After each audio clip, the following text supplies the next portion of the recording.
Right in the heart of the Lake District, millions of people come here every year, but almost all of them arrive in the same way, by road.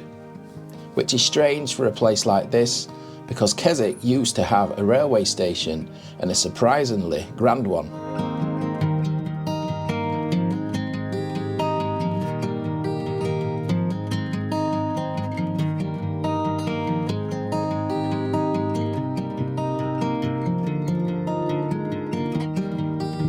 Another lost railway town, this is Keswick in the Lake District. John, this is one of the UK's busiest tourist towns. It doesn't have a railway. But it did.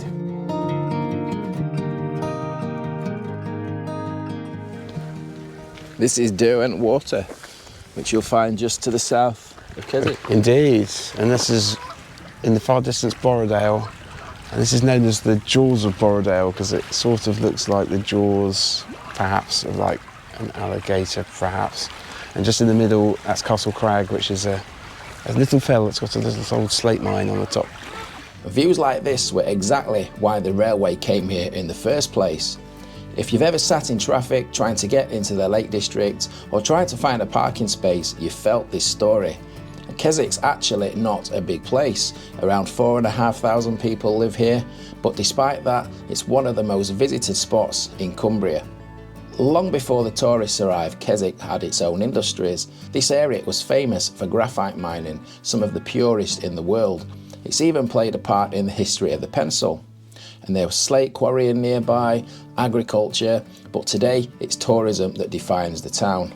And even before mass tourism, people were already drawn here. Writers like Samuel Taylor Coleridge and Robert Southey lived in Keswick. It's always been a place people wanted to come to, which makes what happened to the railway even more surprising.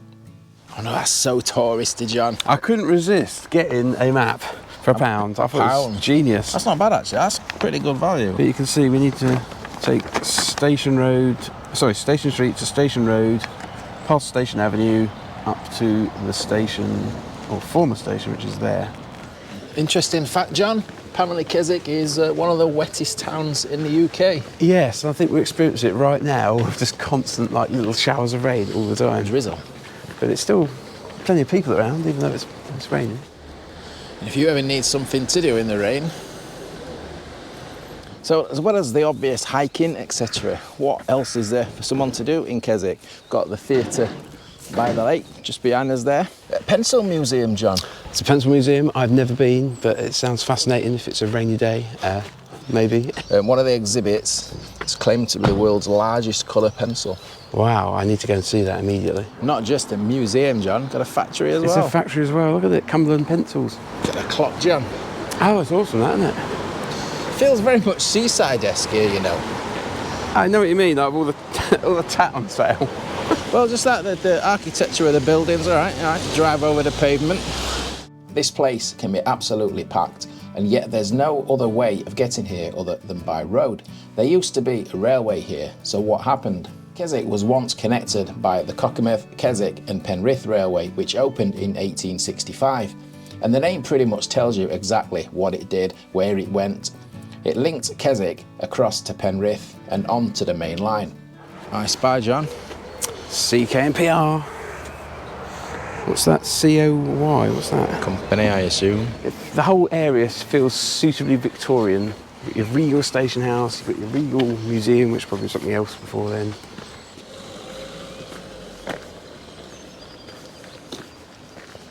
So we'll have a look at what remains of the railway in Keswick. That's the station there, isn't it? It's beautiful. So, is that the station front or the station back? This is obviously the station approach, isn't it? Yeah, so that's right. Platforms at the other side. The building behind, John, hotel, obviously that's come a few years after the railway. Is it a railway hotel or is it just... I think it surely must be. I mean, it must be have been put here because the railway was here, was it saying that? 1869, is that? Yeah, so it's come after the railway arrived.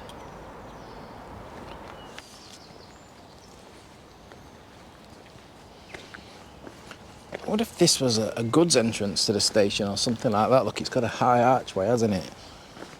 Horses go, but it looks like it goes right through to the front of the station building. So is this some kind of covered walkway or something? Covered walkway, Johnny. Maybe to get people from closer to the hotel from the platforms. I thought maybe a goods entrance or something, but Yeah.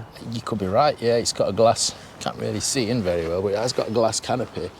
Unlike the rest of the lovely slate buildings around here, it's made of rather functionally horrible concrete. Yeah, maybe might be a later edition, but yeah, for passengers, it doesn't really look as opulent in terms of its brickwork, does it? Yeah.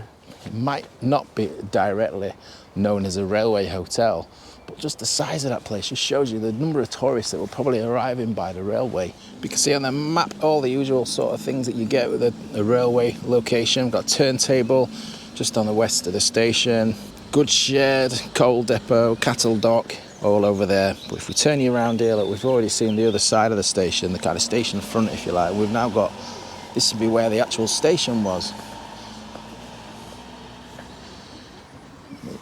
So we'll take you and have a look at the platform side of the station.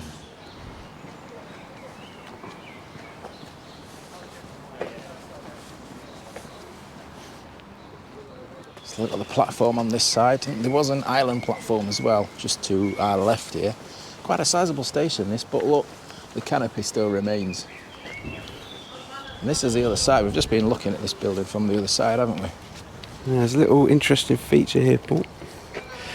What have you seen, John? That little arch. Oh yeah, did have a subway. It did indeed.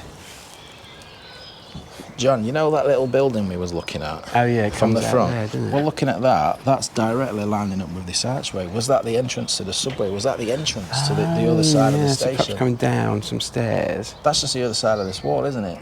But then it would be a bit odd to have this on the platform side. It's just the top of the arch, so it's underneath here.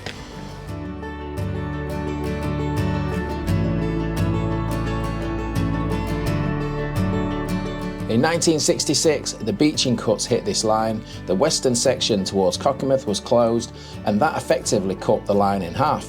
What was once a through route became a single branch, just running from Penrith to Keswick.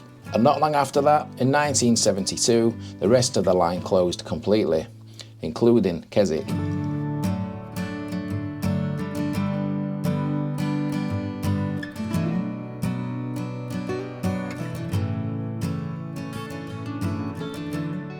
You can always imagine waiting for a train here.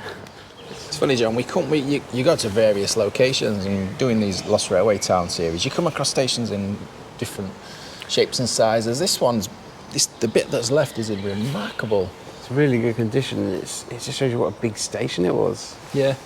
I mean, it's just a shame that there's no Yeah, remains the of it. island platform is left. That would be awesome. Is that a toilet block? Yeah, I wondered that, is it? Outdoor toilets or something like that. Keswick is a town, not necessarily the station, but as a town in the general sense, a lot of parallels to Bakewell in the Peak District. That's another major tourist attraction in a national park that lost its railway. And the old line through Keswick these days is the railway path. We're going to be covering that specifically on another video. Sad picture, this one. Keswick lads off to the front. All September right. 14th, 1914.